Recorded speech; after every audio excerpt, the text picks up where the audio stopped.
Betapa menakutkannya bayi yang menangis. Seorang ibu pertama kali seperti Anna benar-benar hancur. Melihat anaknya menangis tanpa henti, dia menutup pintu dan kemudian meninggalkan ruang tamu. Tapi tangisan itu masih terngiang di telinganya, sehingga Anna harus mengeraskan volume TV untuk meredamnya. Saat ini, Ben juga sudah pulang kerja. Melihat sang anak tergeletak di tanah sambil menangis dan istrinya tidur di ranjang. Karena Ben harus pergi bekerja, dia hanya perlu memakai penutup kuping untuk tidur. Agar tidak mempengaruhi suaminya, Anna membawa anaknya ke sofa dan tidur. Ben pergi ke rumah ibunya untuk tinggal sebentar. Tapi penerbangannya panjang. Ini ujian besar bagi anak. Benar saja, bocah itu mulai menangis lagi. Anna menenangkannya tetapi masih tidak bisa menghentikan tangisannya. Penumpang tidak berhenti menyalahkan. Buat dia berhenti menangis. Anna pergi ke sudut dan terus membujuk anaknya. Tangisan itu telah mempengaruhi banyak penumpang. Anna membawa bayinya ke kamar mandi. Tolong jangan menangis lagi. Melihat bayinya masih menangis, Anna membasuh wajahnya dengan air dingin agar lebih terjaga. Ada seorang wanita tua yang membantunya. Setelah saya tidur nyenyak, dia kembali. Melihat suaminya tidur nyenyak, Anna agak memilukan. Anak laki-laki itu menangis lagi dan dia tidak tahu harus berbuat apa. Saat ini, penumpang lain mengeluh. Buat bayinya berhenti menangis, oke. Semua orang ingin istirahat. Aku tahu. Anna meminta maaf kepada pramugari dan berkata dia akan meyakinkan anak itu. Tapi seorang pria yang minum anggur membuat Anna di ambang kehancuran menjadi sangat marah. Dia menegurnya beberapa kalimat. Apakah kamu ingin mencoba? Jika ada yang bisa membantu saya sekarang. Kalau begitu aku sangat menghargai orang itu. Pria itu tidak bisa berkata apa-apa. Ben bangun. Dia menggendong bayinya dan menghiburnya. Setelah turun dari pesawat, Ben memarahi Anna membuatnya sangat marah. Aku tidur sepanjang jalan. Keduanya pergi ke toko serba ada. Ben membeli perlengkapan yang diperlukan. Anna juga masuk tetapi putranya meninggalkannya sendirian di dalam mobil. Ketika dia kembali, Ben menemukan bahwa dia tidak bisa ditemukan. Kamu ada di mana? Anna melihat ke dalam mobil. Dia membuka pintu mobil. Hanya beberapa menit tidak melihat bayi itu lagi. Saat ini, Ben sedang mencari anaknya dan meminta bantuan semua orang untuk melapor ke polisi. Tak berapa lama polisi datang. Anna mengatakan yang sebenarnya. Sebelumnya, mereka pergi berlibur ke pantai dan putra mereka masih tidur di pelukannya. Tapi setelah itu, saya tidak melihat bayi itu lagi. Polisi memulai penyelidikan.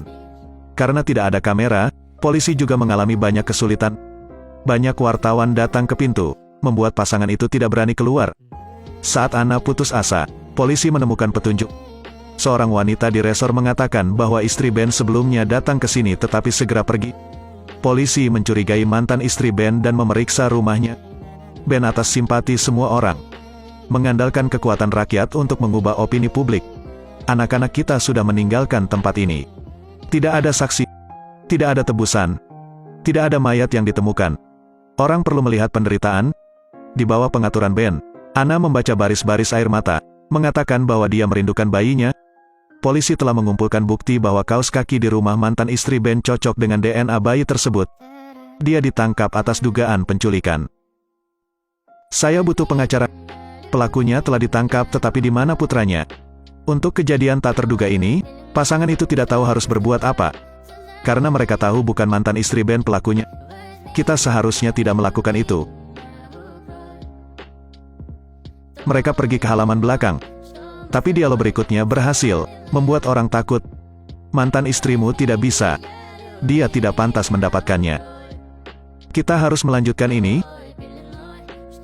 Polisi sangat cerdas. Tapi kami lebih pintar. Ben salah minum obat, menyebabkan kematian anaknya. Anna mengalami gangguan mental. Dia sangat ingin menemukan kematian. Ben segera berhenti. Kalian berdua tidak tahu bagaimana menghadapi ini?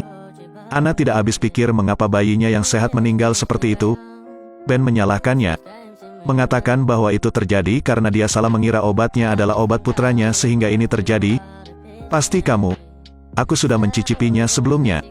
Rasa kedua obat itu tidak sama. Ben membuat Anna menyalahkan diri sendiri. Karena untuk menutupinya, mereka berpura-pura tidak apa-apa. Kembali ke resor, semua orang mengira bayi itu masih tidur. Anna hendak memanggil polisi tetapi dihentikan oleh Ben. Kamu akan dianggap sebagai pembunuh. Apakah kamu ingin masuk penjara?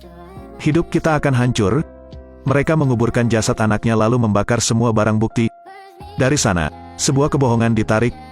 Setelah aku turun dari mobil, aku akan melihat waktu. Aku menghitung sampai 60, lalu masuk. Mengapa kamu ingin masuk ke toko? Aku lupa beberapa barang. Mereka mengarang akting sendiri untuk menyebabkan hilangnya putra mereka. Tetapi hal-hal ini tidak masuk hitungan. Kejadian tersebut juga diberitakan oleh media. Ben memanfaatkan kesedihan istrinya untuk membuat semua orang bersimpati. Semua siaran bersaing untuk mendapatkan berita. Mereka ingin membeli hak atas penghilangan itu. Namun pada akhirnya tetap terungkap. Semua orang membeberkan kebohongan Ben. Itu milik wanita tua yang berada di pesawat yang sama dengan mereka. Aku ingin memberitahumu apa yang kulihat. Dia melihat Ben memberi putranya obat. Ana bangun. Ternyata itu semua bohong dari Ben. Dia menanyai Ben tentang kebenarannya. Ben bicara asal-asalan. Dia mengaku salah memberikan obat pada anaknya. Itu kamu. Saya selalu berpikir bahwa kematian putra saya adalah kesalahan saya.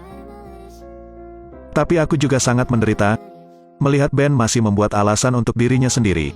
Ana melepas sabuk pengamannya. Kemudian dia melepaskan tangannya dari setir, menyebabkan mobil itu terjun ke tebing seperti itu. Ben tewas di tempat dan Ana beruntung selamat. Ketika dia sedang membersihkan relik itu, dia menemukannya di layar ponselnya. Dia pernah mengatakan bahwa foto ibu dan anak itulah yang membuat Ana mengingat sesuatu. Setelah kembali ke rumah, dia membungkuk untuk berbaring di lantai. Begitu saja, anak laki-laki bisa mendengar detak jantungnya.